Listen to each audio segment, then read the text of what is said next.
మనం ఎక్కువగా సాధువుల్ని, గురువుల్ని, దేవుళ్ళని, మగవాళ్ళనే చూశాం. Oh, ఈ పాత్రల్లో తగినంతగా ఆడవాళ్ళు ఎందుకు లేరు? లేదు, ఆడవాళ్లు మంచి గురువులు కాలేరు, అలాగే మగవాళ్ళూ కాలేరు. ఈ రెండింటికి అతీతంగా ఉండటం తెలిస్తే తప్ప గురువయ్యే అవకాశమే లేదు. ఎందుకంటే మీరు జీవయంత్రాంగాన్ని పూర్తిగా భిన్నమైన కోణంలో చూస్తున్నారు. జీవాన్ని కేవలం జీవంగా చూస్తున్నారు. కొన్ని అవసరాలకు మాత్రమే స్త్రీగానో లేదా పురుషుడిగానో ఉండాలి, మిగతా వాటన్నిటికీ కేవలం మనిషిగా ఉండాలంతే.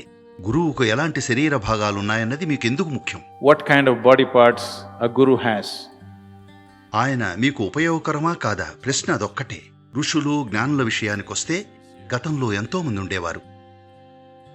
Many in the past.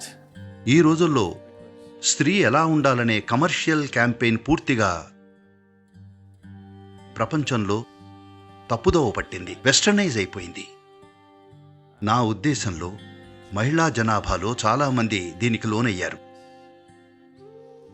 వాళ్ళలో చాలామంది బహుశా 50 ఏళ్లు దాటాక దీనివైపు వస్తూ ఉంటారు. ఎంతో మంది మా దగ్గరకు వస్తున్నారు. అయితే అద్భుతంగా రాణిస్తున్న యువతులు కూడా మా దగ్గర చాలా మంది ఉన్నారు.